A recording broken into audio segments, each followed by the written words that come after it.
নমস্কার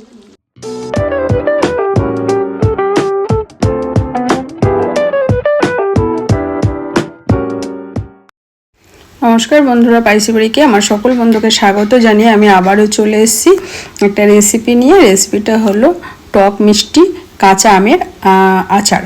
চলুন বন্ধুরা দেখে নেওয়া যাক। সবার আগে সারা বছর সংরক্ষণ করে খেতে পারবেন এইভাবে যদি বানান। তা আমি এখন তো আম শেষ হতেই চলেছে, অনেকটা লাল লালও হয়ে এসছে দেখে বুঝতে পারছেন। তাই আমি আটিটা নেব না, আটি ছাড়াই আমি আমের টক ঝাল মিষ্টি আচারটা বানাবো। তার আগে ভালো করে ধুয়ে পরিষ্কার করে পুছে নিয়েছি শুকনো কাপড়া দিয়ে, একটু যেন জল না থাকে। দেখতেই পাচ্ছেন লাল লাল হয়ে গেছে, যেহেতু শেষের দিকে আম, অসুবিধা নেই। এইবার আমি গ্রেট করে নেবো। আপনারা ছোট ছোট করে কেটে চপারেও করতে পারেন বা মিক্সচারেও করতে পারেন, কিন্তু আমি গ্রেটের সাহায্যে গ্রেট করে নেবো। চলুন গ্রেট করে নেওয়ার পরে আসছি। এই দেখুন গ্রেট করে নিয়েছি।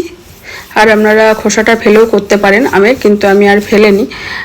আর সমস্ত উপকরণ নিয়ে নিয়েছি। আর রসুন ছোটো ছোটো করে কুচো করে নিয়েছি, আদাও গ্রেট করে নিয়েছি, কাঁচা লঙ্কাটা আপনারা মিক্সচারে পিষে নিতে পারেন, কিন্তু আমি ছোটো ছোটো করে কেটে নিয়েছি।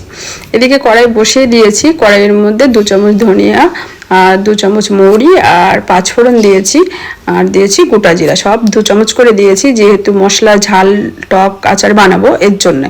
আর আপনারা যদি 5 ফোড়নের বদলে মেথিও দিতে পারেন অল্প করে, কিন্তু আমি 5 ফোড়নটা দিয়েছি। ভাজা ভাজা করে নিয়েছি। আর সরষেটা পরে দিচ্ছি, কারণ সরষেটা হালকা কড়াইয়ে গরম করে নিচ্ছি গ্যাসটা লোতে করে, জাস্ট একটু গরম হলেই নামিয়ে নিয়েছি। এদিকে সরষের তেলটা দিয়ে একদম গ্যাসটা লোতে করে রেখে দিলাম। এই দেখুন সরষের তেলটা দেওয়া হয়ে গেছে। এবার আমি ওইদিকে তেলটা একটু গরম হোক, বেশি গরম করব না, হালকা জাস্ট বসিয়ে দিয়েছি। আর সরষেটা লবণ দিয়ে পিষে নিয়েছি। এইভাবে ঠিক দরদরা করে পিষতে হবে, মানে আদা আদা পিষতে হবে, বেশি মিহি করে নি।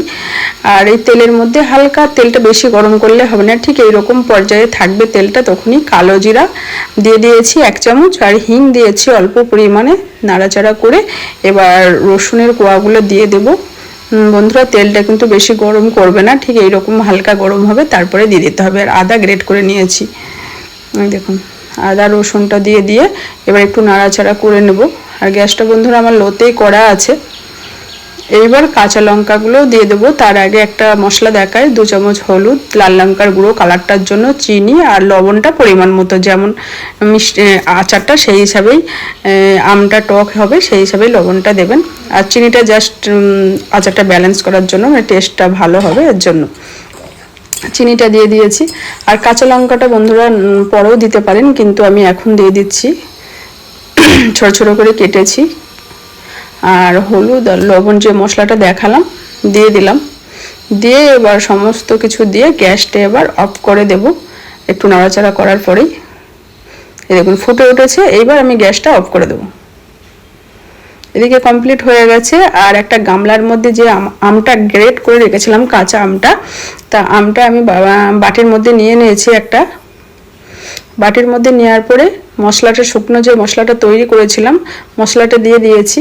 আর সর্ষে, সাদা কালো সর্ষেটাও গুঁড়ো করেছিলাম, সেটাও দিয়ে দিয়েছি। এইবার আমি ভালো একটু নাড়াচাড়া করে নিলাম। এবার যে মশলাটা তৈরি করলাম এখন তেলের মধ্যে, সেইটা এবার দিয়ে দেবো।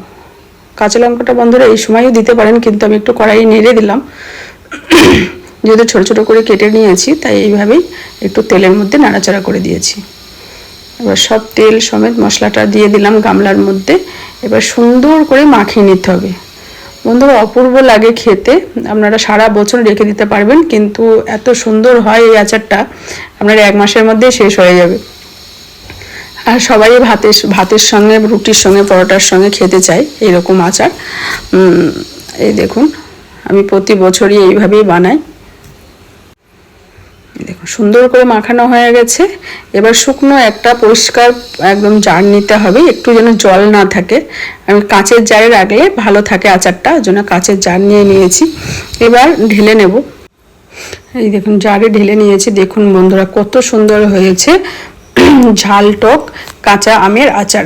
বন্ধুরা অবশ্যই কমেন্ট করে বলবেন কেমন হয়েছে। যদি আমার এই টক ঝাল কাঁচা আমের আচারের রেসিপি ভালো লেগে থাকে লাইক করবেন, শেয়ার করবেন, কমেন্ট করবেন। আর পাশে থেকে যে বেল আইকনটি আছে বন্ধুরা অবশ্যই ক্লিক করে দেবে। তাহলে বন্ধুরা আজকের মতো এইটুকু, দেখা হবে আরও নতুন নতুন রেসিপি নিয়ে। আজকের মতো ধন্যবাদ। আর বন্ধুরা আপনারা যদি মাঝে মাঝে রোদে দেবেন, একটু ঢাকনা সমেতও দিতে পারেন, ঢাকনা খুলেও রোদে দিতে পারেন, আরও ভালো থাকবে।